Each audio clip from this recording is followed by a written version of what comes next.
ओम नमो भगवते वासुदेवाय नमो।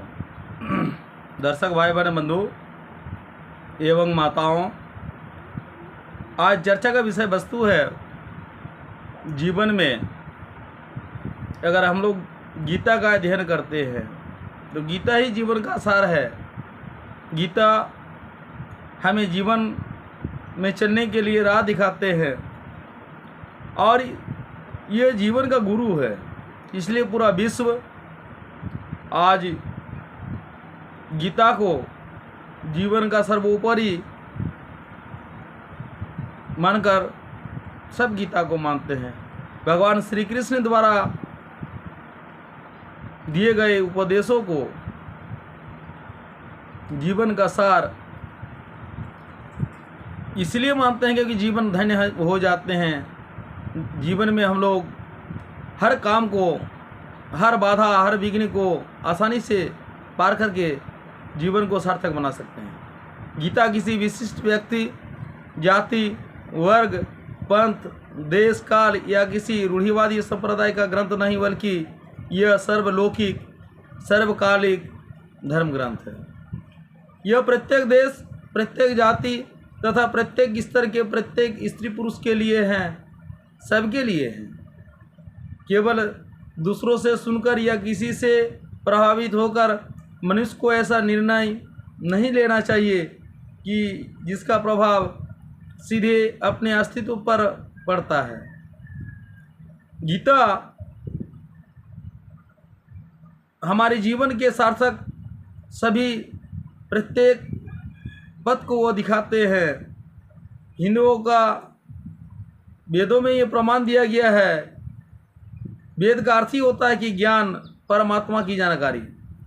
परमात्मा न संस्कृत में है न संहिताओं में। परमात्मा जो हमें क्रिएटिंग किए हैं, क्रिएटर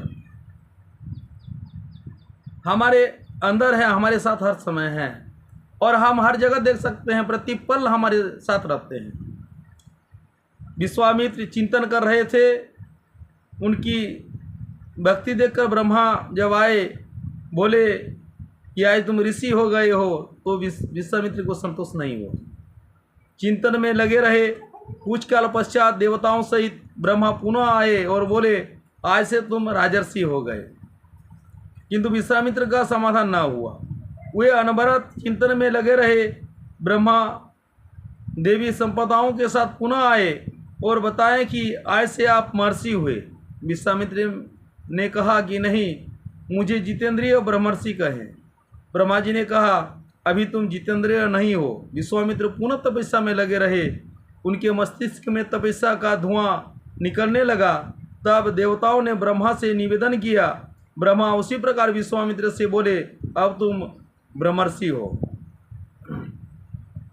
विश्वामित्र ने कहा यदि मैं ब्रह्मर्षि हूँ तो वेद हमारा वर्ण करे। वेद विश्वामित्र के हृदय में उतर आए।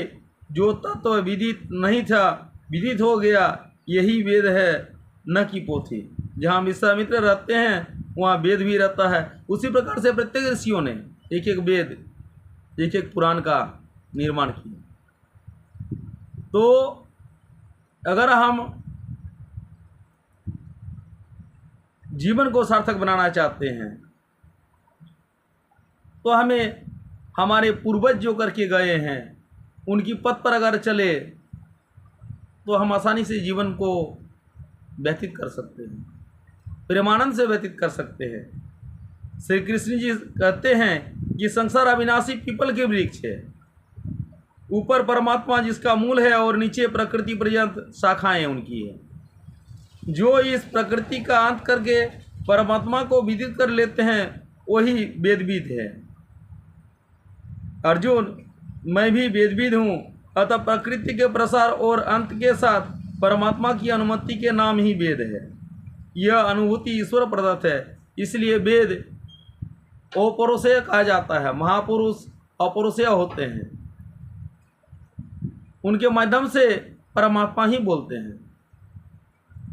वे परमात्मा के संदेश प्रचारक, प्रसारक हो जाते हैं। केवल शब्द ज्ञान के आधार पर उनकी वाणी में निहित यथार्थ की रास्ता पे अगर हम लोग चल के देखते हैं तो हमें जीवन धन्य हो जाते हैं। इसलिए गुरु की भी आवश्यकता निश्चित है। अगर गुरु की बात पे हम लोग चले तो गुरु ही हमें सही रास्ता सही मार्ग दिखाकर प्रेमानंद से जीवन व्यतीत कर हम जीवन को धन्य कर सकते हैं और परमात्मा का मिलन, परमात्मा का आशीर्वाद, परमात्मा का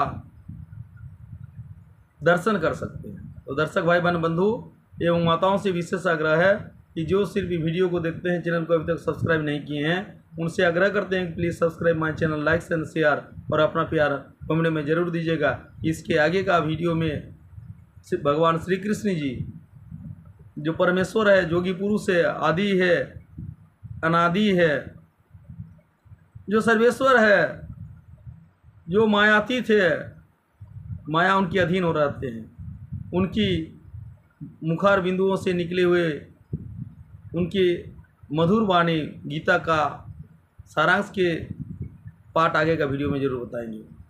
ओम भगवते वासुदेवाय नमः।